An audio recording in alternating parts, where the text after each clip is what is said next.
Hello my dear friends. दोस्तों, आज हम डिस्कशन करेंगे multiple choice question of vector calculus. ये आपकी मैथमेटिक्स 2 में यूनिट 5 है और हमने अपने पिछले वीडियो में मॉड्यूल 1, 2, 3 एंड 4 को कंप्लीट किया था।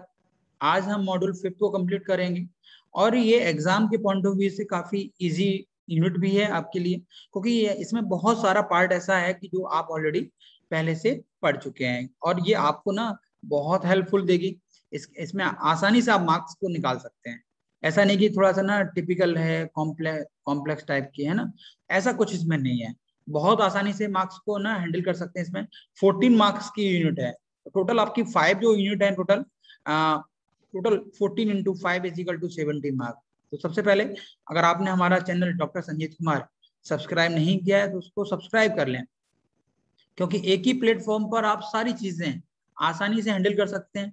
सभी मॉड्यूल्स अच्छी तरीके से उनसे आप देख करके, सुन करके, पढ़ और प्रैक्टिस कर सकते हैं इजीली। तो सबसे पहले हम स्टार्ट करते हैं आज इसमें जो किस टाइप से ऐसे क्वेश्चन होंगे जो मॉड्यूल 5 में वेक्टर कैलकुलस में आएंगे। तो इसमें अपना जो सिलेबस है वो है आपका ग्रेडियंट है, डाइवर्जेंस है, कर्ल है ना, और आपका ना डायरेक्शनल डेरिवेटिव है, यूनिट नॉर्मल वेक्टर है, गॉस डाइवर्जेंस थ्योरम है, स्टोक्स थ्योरम है ना। तो बहुत बड़ी यूनिट नहीं कह सकते कि बहुत बड़ी यूनिट है, इजी यूनिट है। आप आसानी से उनको ना गॉस डाइवर्जेंस कर्ल अच्छी तरह समझ लीजिए। फिर इनकी हेल्प से हम ना लाइन इंटीग्रल और सरफेस इंटीग्रल और वॉल्यूम इंटीग्रल में इनको यूज करके हम सभी चीजें जो हमारी स्टोक्स थ्योरम है, जो हमारा गॉस डाइवर्जेंस थ्योरम है, वहां पर हम आसानी से। तो सबसे इंपॉर्टेंट पॉइंट है कि आप ग्रेडियंट, डाइवर्जेंस, कर्व, ये तीनों स्ट्रॉन्ग कर लीजिए। इसमें से क्वेश्चन आएगा तो 200% है ना। तो पहला question, the gradient of a scalar function. अच्छा, एक चीज इंपॉर्टेंट बहुत, जो ग्रेडियंट है ना वो हमेशा स्केलर का ही होता है ना, और जो उसका रिजल्ट आएगा वो वेक्टर पॉइंट फंक्शन होगा, है ना। सेकेंडली, जो डाइवर्जेंस है वो वेक्टर पॉइंट फंक्शन का होगा और रिजल्ट उसका क्या आएगा, स्केलर आएगा। ये थोड़ा सा याद रखना, क्योंकि ये याद रखने की बहुत आसान ट्रिक है। क्योंकि आप याद रखेंगे ना तो उससे बेनिफिट होगा, जो आंसर आएगा आप तुरंत पकड़ लेंगे, नहीं यार ग्रेडियंट है ना स्केलर का होगा और रिजल्ट जो उसका आएगा वेक्टर पॉइंट फंक्शन में आएगा। तो ये स्पेशली याद रखना है ना। डाइवर्जेंस है यार, डाइवर्जेंस ना उसका होता है वेक्टर का, और रिजल्ट क्या आएगा आपका, स्केलर आएगा। ये इंपॉर्टेंट चीज है ध्यान रखने की, है ना। और नेक्स्ट, तो the gradient of a scalar function, मैंने बात की ना स्केलर की, तो स्केलर फंक्शन हम ग्रेडियंट का ही निकाल सकते हैं। तो ग्रेड ऑफ एफ, है ना, ग्रेड ऑफ फाइव, है ना। एफ दिया है तो एफ, अगर जनरली हम ना स्केलर को फाइव से डिनोट करेंगे, this is the I into del five over of del x, है ना। आंसर आपका ना स्केलर में, सॉरी वेक्टर में आएगा, जे इंटू डेल। ये इंपॉर्टेंट फॉर्मूला आप ना याद रख लो, क्योंकि ये ना बार बार यूज होने वाला है। K into del five over of del Z, okay, into K और हियर जे। सो आप इसमें समझ में आ रहा होगा आपको कि जो आंसर है आपका वो आपके हिसाब से क्या होना चाहिए। This is the answer easily. तो ग्रेड 5 का फॉर्मूला याद रख लें आप लोग। नेक्स्ट, अब मैं बात कर रहा हूं, एक फंक्शन दिया हुआ है आपके पास स्केलर फंक्शन, और 3x² minus Y, 3x² Y minus Y Q Z square. आपको इसका ना ग्रेडियंट निकालना है और पॉइंट भी दे दिया एक्स वाई जेड की वैल्यू 1, -2 और -1। आप अपनी कॉपी में आप खुद सॉल्व करो कि grad 5 is equal to grad 5, grad 5, मैं इसको ग्रेड एफ लिख दूं यहाँ पर। So I del F upon del X plus J del F upon del Y plus K. अब आपको ना सिंपल निकालना है del F upon del Z. आप वैल्यू निकाल लीजिए, पहले डिफरेंशियल कर दीजिए, एफ को ना विद रेस्पेक्ट टू एक्स कर दीजिए, ओनली एक्स। जब एक्स के रेस्पेक्ट में करेंगे वाई एज ए कांस्टेंट रहेगा, है ना। जब हम एफ को हम विद रेस्पेक्ट टू वाई करेंगे तो एक्स और जेड कांस्टेंट रहेगा, है ना। जब हम एफ को विद रेस्पेक्ट टू हम जेड करेंगे तो एक्स और वाई एज ए कांस्टेंट की तरह ट्रीट होगा। यहाँ पर जो भी आंसर आपके पास आएगा उसमें आप 1, एक्स की वैल्यू 1 y की वैल्यू -2 और z की वैल्यू -1 रख दीजिए। तो जो आपका फाइनल आंसर होगा तो वो होगा -12y -9j -16k। तो दोस्तों सिंपल सा कहना है कि अगर हमने ग्रेडियंट ग्रेडियंट हमने किसका निकाला, स्केलर का, तो हमारा जो आंसर आ रहा है देखो ij की टर्म में आएगा। ये चेक करने का तरीका है, ठीक है। तो स्पेशली इस पे ध्यान रखना है आपको कि भाई हमें ना स्केलर का निकाल रहे हैं, तो आंसर हमारा वेक्टर में आएगा। Let r vector is equal to xi, r vector is the position vector, है ना। r vector is the xi plus yj plus zk and where r is the modulus, है ना। r is equal to x square plus है ना, here r is equal to under root here, so that is the r square. Okay, so r square is equal to x square plus y square plus z square. So del of fr, तो हम direct अपन लिख सकते हैं। देखो मैं directly आपको shortcut दिखा दूं कि जो पहले हम क्या करेंगे, इसका r का, तो r के स्क्वायर का क्या होगा 2 टाइम्स, है ना। तो 2r del r by del x, मैं डायरेक्टली आप बताते जा रहा हूँ। तो इसकी वैल्यू आप निकाल सकते हो। इसकी वैल्यू कितनी आएगी, is equal to here 2x। तो आप इसकी वैल्यू निकाल सकते हो, del r upon del x। ठीक है दोस्तों, सिंपली अगर हमने x के रेस्पेक्ट में किया है तो इसका आंसर x बाई आर आएगा। अगर मैं y के रेस्पेक्ट में अगर कर दूं उसको तो डेल अपॉन डेल y की वैल्यू कितनी आएगी, y अपॉन r आएगा, ठीक है। And del r upon del z की वैल्यू अगर मैं निकालना चाहूँ तो दोस्तों इसकी आएगी z अपॉन r। ये सिमिलरली मैंने लिख दिए क्योंकि मैंने एक आपको करके बता दिया है। अब मैं ना ग्रेड चाहिए मुझे, तो grad, this is the sign of grad, है। एंड और डाइवर्जेंस में हम सिंपल डेल डॉट यूज करेंगे, grad of F of R. तो देखो एफ ऑफ आर का क्या होगा भाई, एफ ऑफ आर का एफ डैश आर आ जाएगा, ठीक है, एफ डैश आर। और मैं ना वैल्यू आर को भी डिफरेंशियल करने पड़ेगा आपको, तो del R by del X, ठीक, डेल आर बाई, ये एक के लिए हो गया। अब इसकी वैल्यू निकाल लो आप आसानी से, है ना, और इजीली निकल आएगा एक्स बाई आर। तो आंसर जो होगा आपका, ये answer third is the answer. Okay, next is which of the following holds for non zero vector. तो ये आपको बताना है भाई, इसमें से कौन सा सही आंसर होगा आपका, है ना। देखो ए वेक्टर जो होगा ना, ए वेक्टर जो होता है वो कांस्टेंट वेक्टर है a1i plus a2j plus a3k। अगर मैं इसको ना आपको सिंप्लीफाई करूँ, आप इसमें से किसी का भी देख लीजिए। अगर मैं इसकी बात करूं, क्या ये फुलफिल होगा, नो, हम चेक कर लेंगे। Grad of A not equal to 0 कभी आएगा ही नहीं। क्रॉस की अगर बात करते हैं, डेल क्रॉस ए वेक्टर, तो आप इसको देख सकते हो, है ना, और इसका भी देख सकते हो डेल क्रॉस। तो ये जो वैल्यू होगी आपकी ए वेक्टर की, तो डेल क्रॉस, तो कर्ल ए निकालना पड़ेगा, कर्ल ए वेक्टर कितना होगा आपका, डेल क्रॉस ए वेक्टर की वैल्यू निकालने हैं आप। तो पहले हम आई जे, कर्ल क्या होता है मैं भी आगे आएगा, del upon del X, step by step करता जा रहा हूं मैं, del upon del Y, del upon del Z. Okay, और यहाँ पर आएगा a1 a2 a3। तो इनको आप सिंप्लीफाई कर लीजिए, तो इसका जो सही आंसर होना चाहिए आपके हिसाब से, और आप इसको देख रहे होंगे, तो इसका जो सही आंसर होगा del cross A vector. Next is scalar triple product, है ना, इंपॉर्टेंट क्वेश्चन है ये भी, स्केलर ट्रिपल प्रोडक्ट। तो आप देखो एक चीज है, सिंपल है कि आप ना इसको देख सकते हो। स्केलर ट्रिपल प्रोडक्ट क्या होता है भाई, ए क्रॉस, अगर मैं बात करूं ना, A cross dot cross B cross C, okay, ऐसा, है ना। तो इसको अपन क्या लिख सकते हैं, इसको इजीली इसको लिख सकते हैं एबीसी, इसको ऐसे लिखते हैं, बहुत सारे तरीके हैं, एबीसी, इसको क्या लिख सकते हैं, और बीसीए भी कर सकते हैं, ऑर्डर बदलना नहीं चाहिए, बी सी ए भी लिख सकते हैं। ओके, यस सर, लिख सकते हैं, ठीक है। और क्या लिख सकते हैं इसको, B dot C cross A, ये भी लिख सकते हैं। ये प्रॉपर्टीज हैं, आप ना इनको ये मत सोचिए कि सर ये इनकी प्रॉपर्टीज हैं, आप उनको आसानी से, इनको ना 5-6 प्रूफ हैं, उनको अच्छी तरह देख लेना, है ना, एग्जाम से पहले। तो इसका सही आंसर जो होगा, बिल्कुल राइट आंसर जो होगा इसका, वो होगा ये 4th नंबर का, सी क्रॉस ए। है ना। So next I cross J cross के, अब देखो आई क्रॉस क्या है, आई क्रॉस जे क्रॉस के को मैं क्या ले सकता हूँ, आई ले सकता हूँ, J cross I is equal to I, और आई क्रॉस आई क्या होता है, जीरो होता है, आई डॉट आई क्या होगा, वन होता है ना, तो I cross I is equal to zero, तो आंसर जो होगा वो जीरो होगा। Next is a vector normal to the vector, है ना, ए वेक्टर, एक ऐसा वेक्टर चूज करो आप जो कि नॉर्मल हो टू द वेक्टर। अच्छा नॉर्मल की कंडीशन क्या है भाई, A dot B is equal to zero अगर आता है तो आपका एक वेक्टर ए बी ए पर होगा, है ना, B is the normal to the.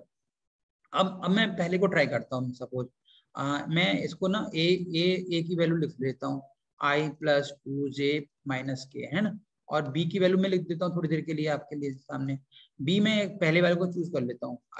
इसमें रिटर्न ट्रायल से ही चूज कर सकते हो, अगर मैं ए डॉट बी की वैल्यू निकालू तो आप निकाल सकते हो, ए डॉट बी की वैल्यू देखो कितनी आती है ना, आप आराम से देख लो, दोनों इसका आंसर क्या आना चाहिए, जीरो आएगा, चेक कर लो आप लोग भी, तो इसका आंसर जो होगा फर्स्ट होगा। अब आप सोचोगे सर आपको तो याद था, लेकिन आप ना, आपको हिट एंड ट्रायल से आपको ना चारों चेक करने पड़ेंगे, जिसका भी ए डॉट बी जीरो आ जाएगा तो B is the normal to the vector, तो B, so I minus J minus K is normal to the vector I plus two J minus K. Okay, तो थोड़ी चीजें याद भी रखनी पड़ेंगी आपको।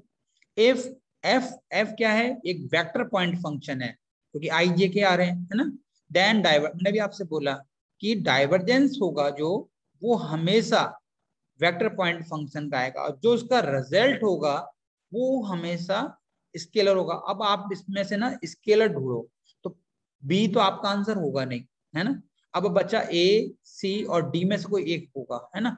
अब जो ग्रेडियंट सॉरी डाइवर्जेंस होता है वो आई इंटू डाइवर्जेंस, मैं यहाँ लिख दूं थोड़ा सा, divergence of f is equal to I del upon del x plus j into del upon del y plus k into del upon del z और इनटू, अब यहां पर क्या होगा, इनटू एफ वेक्टर होगा। अब वेक्टर में क्या होगा, आई डॉट आई वाले तो अपन के आ जाएंगे, बाकी सारे के सारे ना वो जीरो हो जाएंगे, आई डॉट जे, तो मैं इसको क्या लिखूंगा, del F one upon del X. तो कहीं आपको आई जे के दिखाई दे रहा है क्या, नहीं दिखाई दे रहा होगा, F two del Y plus del F three del Z, तो कहीं भी नहीं आएगा। तो आप समझ में आ रहा होगा आपको कि सर जो इसका आंसर होगा वो सर ना, इसका आंसर होगा जो ये फर्स्ट आंसर होगा सर इसका, ठीक है। तो डाइवर्जेंस स्केलर का हुआ, सॉरी डाइवर्जेंस हमेशा आपका वेक्टर का हुआ, रिजल्ट स्केलर आएगा, ठीक है। Next, what is the greatest rate of the increase in five, तो ग्रेटेस्ट रेट कैसे निकालते हैं भाई, grade five upon mod of grade five. Okay, तो पहले आप ग्रेड फाइव निकाल लीजिए और फिर जो भी उसका हो आई जे का स्क्वायर कर देना, है ना, तो जो उसका जो आंसर आएगा 9 आ जाएगा फॉर्मूले के हिसाब से। तो थोड़े से याद रख लेना फॉर्मूले। The divergence of A vector function, मैंने अभी आपसे बताया डाइवर्जेंस वेक्टर का होगा, तो आंसर आपका एक्स वाई जेड के टर्म में आएगा, तो बी तो कभी आंसर हो ही नहीं सकता, बचा ए सी डी, इनमें से आपको सही आंसर चूज करना है। तो आप पहले डाइवर्जेंस निकाल लें और डायरेक्टली टिक कर दें आंसर, ठीक है। तो आंसर जो होगा वो आपका फाइनली सी होगा। If f is equal to xz square I minus 2y square z into j plus xz y cube, then the value of divergence, मैंने भी आपसे बोला डाइवर्जेंस, ग्रेडियंट और कर्ल के क्वेश्चन तो आएंगे ही आएंगे, है ना, थोड़े से आप ना उनको प्रैक्टिस के लिए कर लेना ताकि आसानी से उनको सॉल्व कर सकें। तो divergence F at the point of F पे निकाल सकते हो आप आसानी से, तो इसका जो आंसर आएगा, मैं इस पे ज्यादा मेहनत नहीं कर रहा हूँ कि इसका आंसर ना -2 आएगा, आप आराम से निकाल लेना। इसका जो आंसर आएगा डाइवर्जेंस, मैं लिख देता हूँ यहाँ पर, divergence of F is equal to -2, है ना, आप चेक कर लेना। तो इसका जो नन ऑफ दिस होगा, है ना, ठीक। The divergence of A vector field, अब ये देखो उन्होंने ना वेक्टर फील्ड बोल दिया है लेकिन उन्होंने पॉइंट दे रखे हैं, तो हम इसको पहले बना लेंगे एफ वेक्टर की डाइवर्जेंस हमेशा किसका होता है, वेक्टर का, तो पहले हमको एक्स आई जे के में लाना पड़ेगा, प्लस आई लिख लो उसको आई प्लस वाई स्क्वायर जे प्लस जेड स्क्वायर एक्स के, है ना, दिस इज द आई। अब इसका आप ना डाइवर्जेंस निकाल लो, डाइवर्जेंस है ना, आप आराम से निकाल लो, कोई दिक्कत नहीं है ना। तो आप उसमें ना जो भी आंसर आएगा एक्स वाई जेड में आएगा, एक्स वाई जेड की वैल्यू पुट कर देना -1 2 3, तो जो फाइनल आंसर होगा वो -6 होगा, है ना। तो if f is equal to, same pattern पर हमने दूसरा क्वेश्चन भी लिया है, f vector is equal to in the terms of the I J K that is the vector point function, then divergence of f is equal, अच्छा एक चीज याद रखना, डाइवर्जेंस और ग्रेड का साइन एक ही है, तो कंफ्यूज मत होना बिल्कुल भी, क्योंकि सबसे बड़ी इंपॉर्टेंट है ना, स्टूडेंट बहुत जल्दी कंफ्यूज हो जाएगा, क्योंकि वो दोनों साइन तो एक ही है।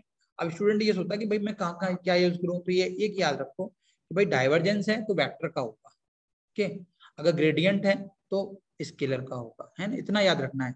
तो यहाँ पर हमने डाइवर्जेंस नहीं लिखा, यहाँ पर सिर्फ साइन लगाया, तो इसका भी ध्यान रखना है कि साइन किसका है, ग्रेडियंट का है या डाइवर्जेंस का है, तो भाई ये ना डाइवर्जेंस का, तो divergence of A vector point function होता है, और ग्रेडियंट जो होता है वो स्केलर पॉइंट फंक्शन होता है, ठीक है। तो इसका जो आंसर होगा ये, for the scalar function F, अब देखो पहले मैं तो ग्रेड एफ करूंगा, ग्रेड एफ का जो भी रिजल्ट आएगा वो मैं डाइवर्जेंस करूंगा। अब देखो ग्रेड किसका होगा, स्केलर का होगा, है ना, एफ इज द स्केलर होगा पक्का 200%, है ना। अब ग्रेड एफ का जो आंसर आएगा वो आईजे के में आएगा, उसका मैं दोबारा डाइवर्जेंस करूंगा, तो डाइवर्जेंस हमेशा वेक्टर पॉइंट फंक्शन का होगा, उसका मतलब आई तो कहीं आएगा ही नहीं, जो रिजल्ट होगा डबल डेरिवेटिव होंगे, ऐसे हम आंसर को देख सकते हैं इजीली, है ना, तो answer is the C. Next, अब मैं कर्ल की बात बताऊं, तो कर्ल क्या है, कर्ल एफ, मैं कर्ल एफ का फॉर्मूला लिख दूं आपको थोड़ा सा, ताकि आप ना आराम से कर सकते हैं। कर्ल एफ क्या होता है, आई जे और के, ठीक है दोस्तों। और next is the del upon del X, del upon del X, del upon del Y, here आराम से लिख लीजिए आप, डेल अपॉन डेल जेड, और मैं यहाँ ना वैल्यू रख दे रहा हूँ एक्स जेड की, और आपको डिटरमिनेंट तो सॉल्व करना आता ही है ना, x Z Q -2x² Y, तो आप आराम से अपनी कॉपी में सिंप्लीफाई कर सकते हो, 2yz इंटू 2yz और x 4, ठीक है। ये तो आप सॉल्व कर लीजिए, आंसर आपका आईजेके में आएगा। ये भी वेक्टर वेक्टर का जो जो कर्ल होता है ना, वेक्टर पॉइंट फंक्शन का होता है, और रिजल्ट भी वेक्टर आता है, वेक्टर पॉइंट फंक्शन। इसका जो आंसर होगा ये, अगर मैं पॉइंट दे दूंगा तो आंसर एक्स वाई जेड की वैल्यू न्यूमेरिकल में आ जाएगी। The unit normal vector to the surface phi is equal to x² + y² - z। अब यूनिट नॉर्मल वेक्टर क्या होगा भाई, ग्रेड, पहले हम इसका पहले ग्रेड निकाल लें, तो unit normal vector is equal to n cap is equal to grad phi upon mod of grad phi, आप आराम से निकाल सकते हो यूनिट वेक्टर, है। तो आप पहले इसका grad, this is the grad phi, gradient scalar का होता है ना, ऐसे याद रखना है आपको। तो आंसर जिसका होगा i - 3j - k, आप थोड़ा सा प्रैक्टिस करेंगे तो आप वो चीजें सारी आ जाएंगी इजीली, है ना।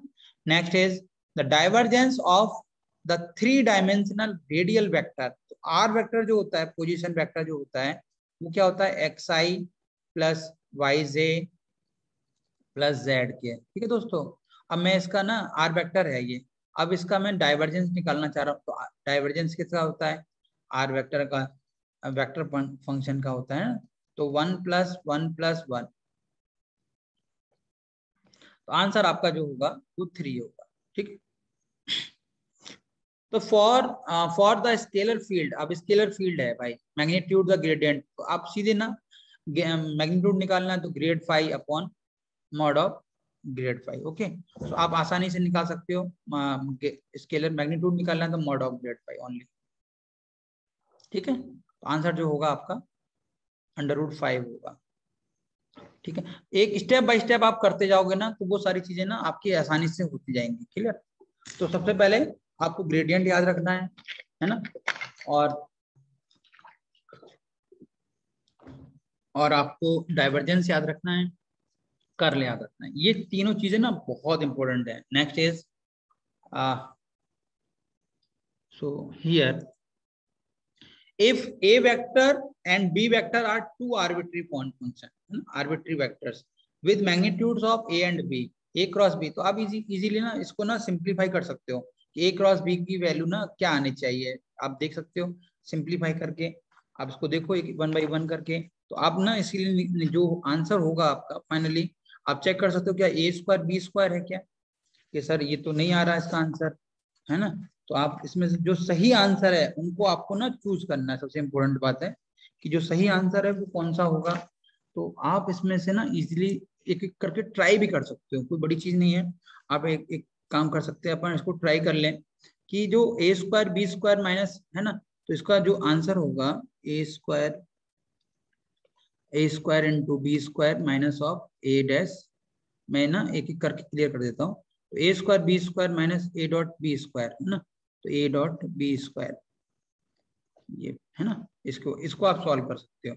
सो जो इसका जो फाइनली होगा A square minus B square minus of A, इसकी जो वैल्यू होती है minus of into A square B square into cos square theta. Cos square theta common ले लीजिए आप, A square minus into B square 1 minus cos square theta. So A square जो होगा A square B square into sine square theta, और जो sign square theta की जो value है वो हमेशा जो वैल्यू होती है ए क्रॉस बी, ए क्रॉस बी और इसका मॉड स्क्वायर। तो ए डॉट जो वैल्यू होगी A square B square into sine square theta ये वैल्यू होगी, और ये जो वैल्यू होगी वो आपको होल स्क्वायर। तो आंसर होगा आपका 4th नंबर का।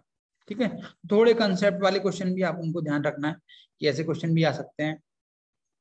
फॉर ए स्केलर फंक्शन, है ना, the directional derivative at the point 1, 2, -1 in the direction of a vector function I minus j plus k। तो dd जो होता है डायरेक्शनल डेरिवेटिव dd, है ना, at the point of p। तो here grade 5, है ना, सो ग्रेड पहले आपको ग्रेड निकालना है और जो इनटू यूनिट वेक्टर निकालना है ना, इनटू, है ना, ये चीजें इंपॉर्टेंट है। आप ग्रेड 5 इंटू एन कैप, तो पहले आप ग्रेड 5 निकाल लो इसका, और उसको वैल्यू उसकी वैल्यू ना 1, 2, -1 पे निकाल लें। और एन कैप जो है ना, एन कैप कह सकते हैं या ए कैप कर सकते हैं, जो जो आपके पास डायरेक्शन दी है। तो ए कैप निकाल लें यहाँ पर। ए कैप कितना आएगा आई माइनस जे प्लस 2k, है ना, अपॉन अपॉन अंडर रूट 1 + 1 + 4। तो मेरे ख्याल से अपॉन में 5 आ रहा है ना, तो वो कैंसिल हो जाएगा, 6 आ रहा है, सॉरी अंडर 6, है ना। तो आप इसको इजीली ये मल्टीप्लाई कर देना आई डॉट आई वाले, तो ये टर्म ना कैंसिल हो जाएंगे आपके। तो जो इसका आंसर होगा वो 3√6 होगा। ठीक है, okay. Next is if f is equal to x square minus Y square into I plus X Y I J in plus X square Y into K. तो आपको क्या निकालना भाई जी मालूम है, आपको ना लाइन इंटीग्रल निकालना है। आपके पास 2 पॉइंट दिए हुए हैं, ये 0 से 2,8 तक। तो आपके पास जो पैरामीट्रिक इक्वेशन है वो एक कर्व है जो y is equal to X cube है। तो आप इससे ना लाइन इंटीग्रल निकाल सकते हो। लाइन इंटीग्रल आपने पढ़ाई है, सिंपल सा इंटीग्रल है ना। सो आप लाइन इंटीग्रल जो है f डॉट डी आर की वैल्यू आप निकाल लीजिए। पहले आप ना एक कर्व बना लीजिए y is equal to X cube का, उस पर आप ना इजीली ये कन्वर्ट कर सकते हैं x is equal to T और y is equal to T cube. तो आप ये वैल्यू यहाँ पुट कर दीजिए। जो t की लिमिट आएगी वो 0 to t होगा, 2 होगा, है ना, 0 to 2। तो ये थोड़ा सा ना मेहनत करनी पड़ेगी इस क्वेश्चनों में। एफ डॉट डी आर, और डी आर की वैल्यू भी निकाल सकते हैं आप, डी आर। और डी आर आर ये कहाँ से निकालेंगे आप, आर आर क्या होता है एक्स आई प्लस वाई जे प्लस जेड के। Okay, so here x I, x की वैल्यू आप रख दीजिए यहाँ पर, है ना। क्या 2D है तो इसको इसकी नीड नहीं होगी, इसको हटा देते हैं अपन।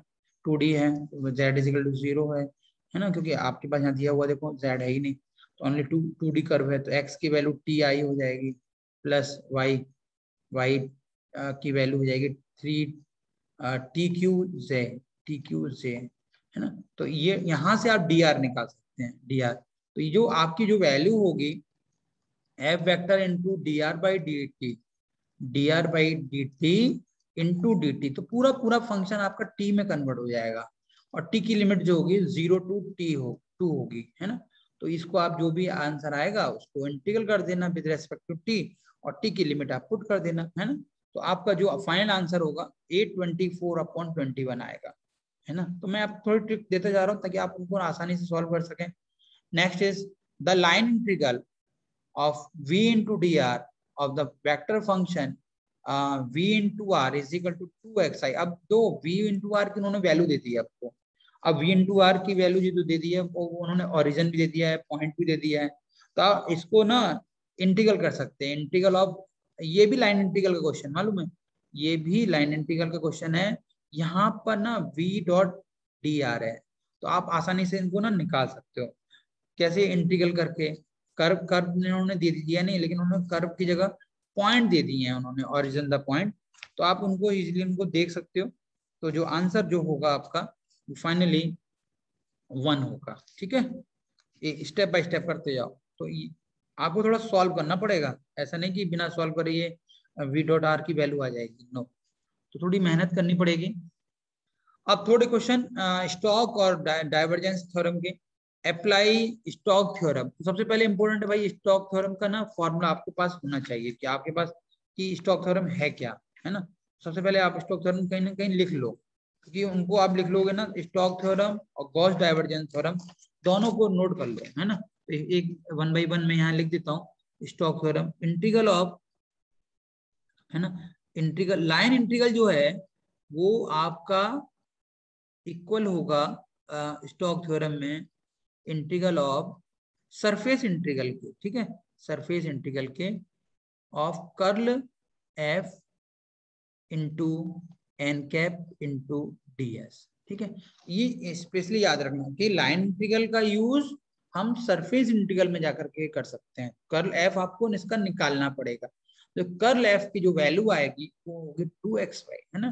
तो आप इसको सॉल्व करें तो सिंपली एक ट्रायंगल बना लें आप, है ना, इजीली। ये देखो मैं आपको ना थोड़ी सी हेल्प दे देता हूँ, मैं आपको हेल्प थोड़ी सी हेल्प करूंगा, ज्यादा नहीं, क्योंकि क्वेश्चन थोड़ा सा लेंदी है ये वाला, टाइम टेकिंग का है। तो आप ना इजीली, है ना, ये तो ये में सीधा हो जाएगा, x है, ये y है, ये आपका z है, ठीक है, ये x y और ये z, ठीक।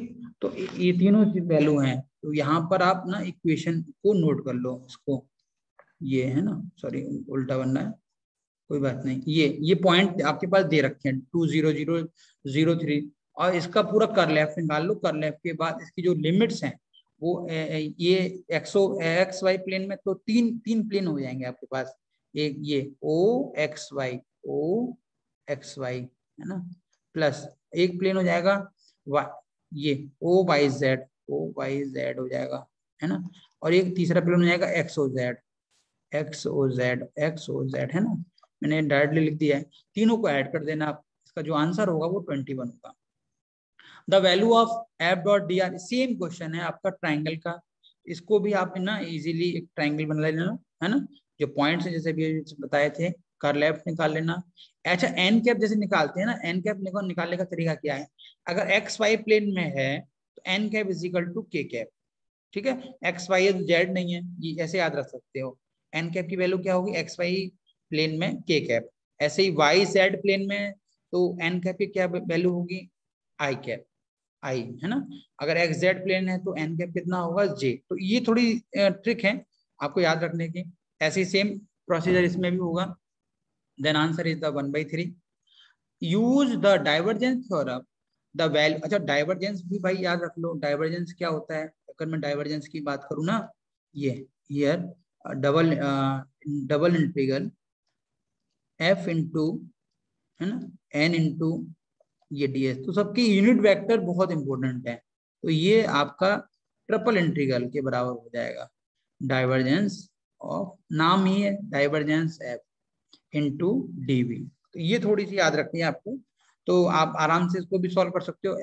अच्छा, राइट हैंड अगर लेफ्ट हैंड दिया है तो हम राइट हैंड निकाल सकते हैं, तो डाइवर्जेंस आप निकाल लें, लिमिट निकाल लें। अच्छा, जो लिमिट होगी वो आप यहाँ से निकाल सकते हो, जेड की वैल्यू पहले निकाल लें, 9 minus Y square under root, है ना। और फिर आप ना इजीली x की वैल्यू आ जाएगी 0 to 2, और यहाँ से आप y निकाल सकते हैं in terms of z। Okay, so answer is the 180। Use the divergence theorem, the value of double integral, मैंने अभी आपसे जस्ट बोला ही था। डाइवर्ज मतलब ये इन्होंने ये पूछा है तो हमें ना राइट हैंड निकाल दें, divergence of F triple integral, है ना। तो वैल्यू जो होगी वो होगी आपकी 6b। Okay, next is find the value of double integral F into grade five. पहले आप ग्रेड फाइव निकाल लें, ग्रेड फाइव है ना, और उसका फिर एफ वेक्टर फंक्शन में क्रॉस कर दें, that is the curve.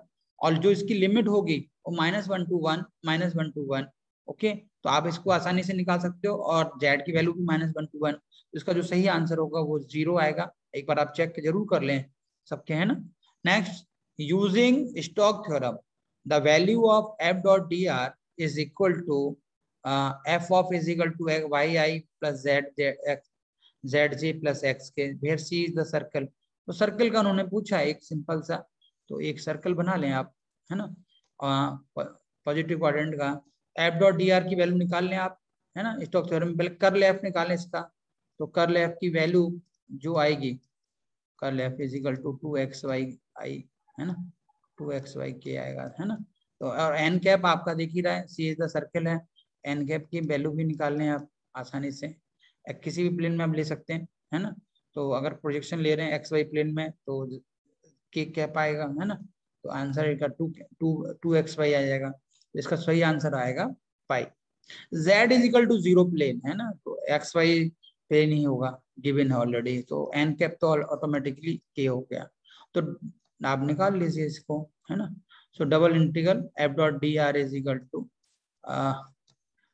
Curl F into N cap into ds। ds का मतलब जो होता है ना, ds बहुत इंपॉर्टेंट है, dx dy। अगर एक्स वाई प्लेन है तो dx dy। ओके, ये next is by using Stokes theorem. मैंने स्टोक्स के क्वेश्चन ज्यादा लिए हैं ताकि बहुत इंपॉर्टेंट है, आप इसको एक बार जरूर प्रैक्टिस करना, है ना। तो एफ डॉट डी आर की वैल्यू जो हम निकाल पाएंगे इसमें, पहले हम कर्ल एफ निकाल लेना आप, है ना। कर्ल एफ की वैल्यू आई जे के, मैं कर्ल एफ आपको अभी बताया ही था, कर्ल एफ आपको कैसे निकालना है। कर्ल एफ आपको I J K del upon del X, del upon del Y and del upon del Z, और इसकी value Y Z Z X, है ना, और ये एक्स वाई। ठीक, इसकी वैल्यू आप ऐसे निकाल सकते हो। तो इसका जो आंसर था आपका 0 था। By using Stokes theorem the value of F dot D R, है ना। जेड आपके पास एक प्लेन है, Z is equal to 0 plane है, आपके पास जो पॉइंट्स हैं वो आप ऐसे नोट कर सकते हो। ये 0 0 हो गया, है ना, 0 0, ये 0 एक्स एक्सिस पर y इज इक्वल टू 0 होता है ना, y is equal to 0, X axis पर y 0 होगा, तो a कॉमा 0 होगा, ये a कॉमा a होगा, है ना। तो इनका आप ना पूरा a डॉट 0 कॉमा a होगा, तो ये आप ये इस लाइन पर अगर हम बात करेंगे ना तो y 0 होगा, इस लाइन की अगर हम बात करेंगे तो x a होगा, इस लाइन की बात करेंगे तो y is equal to a है, इस लाइन की अगर बात करेंगे तो ये सारे ना आपको ये ऐड करना है, देश प्लस देश, आप आराम से करना, देश प्लस देश। तो सभी का आंसर जो आप ऐड करके लेके आएंगे, सबका line integral O A plus A B plus B C plus C O. तो ऐसे साइकिल चलाना, देश प्लस देश प्लस देश प्लस देश, ऐसे पूरा सर्किल निकालना, है ना। तो यूजिंग स्टोक्स थ्योरम से आप डायरेक्टली या, है ना, तो आप इजीली निकाल सकते हो। नेक्स्ट इज, तो ये आपके सारे क्वेश्चंस हैं, आप आराम से उनकी प्रैक्टिस करिए, और कोई डाउट हो तो आप मुझे डायरेक्टली पूछ सकते हैं आप मुझे ना कमेंट बॉक्स में। सबसे इम्पोर्टेंट बात है कि आप यूनिट 1 से स्टार्ट, तो इस तरह से ना पूरे मेरे 5 जो यूनिट से कंप्लीट हो चुकी है। अब आपको प्रिपरेशन कैसे करनी है, सबसे पहले यूनिट 1 से स्टार्ट करें, है ना, और OD1, यूनिट 2 में OD2, और यूनिट 3 में आप ना पार्शियल डिफरेंशियल इक्वेशन, 4th में आपको कॉम्प्लेक्स, और 5th में कैलकुलस। तो 40 × 5 इज इक्वल टू 70 मार्क्स का आपका पूरा एग्जाम में रहेगा।